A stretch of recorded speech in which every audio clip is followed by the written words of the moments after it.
जय श्री राधे कृष्णा। हमारे YouTube channel में आप सभी का स्वागत है। आज हम अपने YouTube चैनल के माध्यम से राहु की अशुभ महादशा से, अंतर्दशा, प्रत्यंतर दशा से किस तरीके से बचा जा सकता है वह सभी हम आपको बताएंगे और उसका उपाय क्या है, हमें क्या करना चाहिए। उससे पहले जिस किसी ने भी मेरे चैनल को सब्सक्राइब नहीं किया है तो कृपया सब्सक्राइब करें, लाइक करें तथा शेयर भी करें और बगल में लगा घंटी का बटन अवश्य दबाएं, जिससे हम जो भी वीडियो बनाएं उन सभी का नोटिफिकेशन आपके पास पहुंचे। तो दोस्तों, सभी जानते हैं कि राहु कितना भी शुभ या उच्च का ही क्यों ना हो, वह कुंडली में जहां भी बैठा हो, जिस स्थान पर भी बैठा हो, वह 1/3 तो अशुभ फल अवश्य ही देता है। वही 1/3 अशुभ फल जीवन को झकझोर कर रख देता है। राहु अगर चाहे तो व्यक्ति को आसमान पर बिठा सकता है और अगर चाहे तो वह जमीन पर पटक देता है। राहु जब देता है तो छप्पड़ फाड़ कर देता है और जब लेने पर आ जाए तो वह व्यक्ति के पास में कुछ भी नहीं छोड़ता, सब कुछ ले लेता है। राहु एक ऐसा ग्रह है जिसकी 2 प्रकार से पूजा होती है, पहला सात्विक और दूसरा तामसिक। इसके अशुभ प्रभाव से बचने के लिए मत्स्य मणि एक ऐसी मणि है जिसको धारण करने के बाद राहु के अशुभ फल नगण्य हो जाते हैं। जो ज्योतिष में रुचि रख ज्योतिष बनना चाहते हैं और जो राजनीति में छा जाना चाहता हो, जो तंत्र मंत्र में सफलता चाहता हो, जो ग्रह क्लेश से पीड़ित हो, जिन पति पत्नी में दूरियां हों, जिसको पैरानॉर्मल, भूत प्रेत व पिशाच की पीड़ा हो, जो अज्ञात भय में जी रहा हो, जिसको ऐसी बीमारियां हों जो कि डॉक्टर की पकड़ में नहीं आ रही हो, वह उससे बाहर हो, ऐसे व्यक्तियों को मत्स्य मणि अवश्य ही धारण करनी चाहिए। वैसे अगर देखा जाए तो मत्स्य मणि का उल्लेख वाल्मीकि रामायण के 621वें अध्याय में आया है। इसके बारे में रामायण में लिखा है, विस्तार से आप पढ़ सकते हैं, जानकारी आपको अवश्य ही मिलेगी। मत्स्य मणि कोई साधारण मणि नहीं है, वह बड़ी ही दुर्लभ मणि है।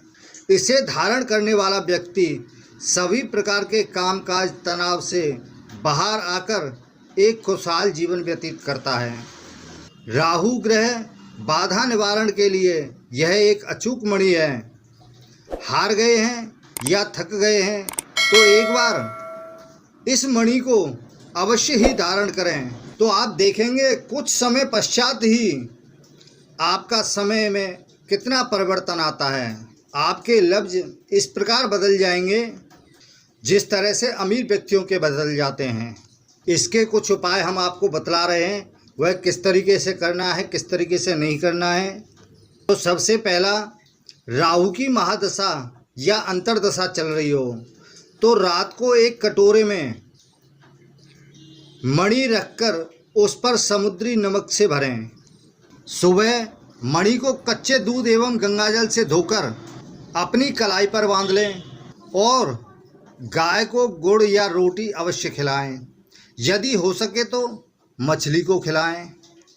और दूसरा है, यदि कुंडली में राहु ग्रह जन्मपत्री में ग्रह गोचर या दशा में पीड़ित होने पर व्यक्ति की मति भ्रम, छल कपट, झूठ बोलना, चोरी, तामसिक भोजन, ज़्यादा नशा करना, षड्यंत्र, छिपे शत्रु, अनैतिक कर्म, आलस्य, नकारात्मक सोच व टोने टोटके, तंत्र मंत्र से पीड़ित होता है, ऐसे व्यक्ति को मत्स्य मणि अपने हाथ में या गले में बुधवार को मंत्र जाप करके धारण करनी चाहिए।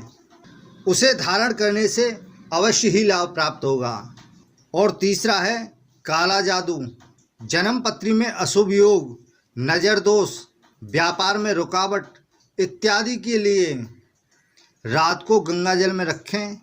सुबह को कच्चा दूध, शहद, घी और दही के मिश्रण में रखें। सुबह प्रातःकाल में गंगाजल से धोकर के हनुमान जी के चरणों का सिंदूर से मस्तक पर तिलक अवश्य लगाएं और ओम हनुमते नमः का 108 बार मंत्र जाप करें। फिर उसके बाद में उस मच्छमणि को धारण करें। और चौथा है, किसी के घर में वास्तु दोष है तो उसके लिए रात को कच्चे दूध में डुबो करके उस मच्छमणि को रखें, सुबह गंगाजल से धोकर शिवलिंग पर रखें और दूध और जल का अभिषेक करें। घर के मुख्य द्वार पर उस मच्छमणि को टांग दें, जिसके टांगने से वास्तु दोष का निवारण अवश्य होगा। और पांचवा है, किसी को यदि अनजान वस्तु या छाया का एहसास हो रहा हो तो उन व्यक्तियों को करना चाहिए उस जगह पर कांच के बर्तन में मच्छमणि पानी में रखने से नकारात्मक ऊर्जा दूर होकर सकारात्मक ऊर्जा का प्रवेश कुछ ही समय में हो जाएगा। यानी किसी को छाया का एहसास हो रहा हो या कोई अनजान वस्तु ऐसी कुछ दिखाई दे रही हो, वह ऐसा कुछ नहीं होगा, उससे उसे मुक्ति मिल जाएगी। और छठवां है, यदि किसी व्यक्ति को किडनी रोग, पेट रोग, निराशा, राहु ग्रह के जो शुभ प्रभाव बढ़ाने के लिए कुंडली में जब अशुभ प्रभाव देता है तो यह दोष अवश्य होते हैं, यह बीमारी अवश्य होती हैं। और कालसर्प योग, केमद्रुम दोष, ग्रहण दोष, गुरु चांडाल दोष, नकारात्मक जिद्दीपन, शरीर में थकावट, नज़र दोष, ऊपरी बाधा व व्यापार बंधन के लिए इनमें से कोई भी आपकी कुंडली में या शारीरिक संबंधित कोई परेशानी है तो उसके लिए मच्छमणि को साबुत नमक के पानी में भिगोकर राहु मंत्र का कम से कम 108 बार जप करके उस मच्छमणि को आमंत्रित करके धारण करना चाहिए, जिसके करने से राहु के अशुभ प्रभावों में कमी आएगी और वह शुभ प्रभाव देने लगेगा। घर में यदि नकारात्मक ऊर्जा है तो वह सब बाहर चली जाएगी और सकारात्मक ऊर्जा का प्रवेश होगा। तो आज हमने मच्छमणि से राहु के उपाय बताए हैं, जिसके करने से व्यक्ति को अवश्य ही लाभ प्राप्त होगा, क्योंकि राहु एक ऐसा ग्रह है जो अर्श से फर्श पर और फर्श से अर्श पर पहुंचाने वाला ग्रह है। तो इसके अशुभ प्रभावों से बचने के लिए मच्छमणि धारण अवश्य करें। तो आज के लिए बस इतना ही। जिस किसी ने भी मेरे चैनल को सब्सक्राइब नहीं किया है, कृपया सब्सक्राइब करें, लाइक करें तथा शेयर भी करें। जय श्री राधे कृष्णा।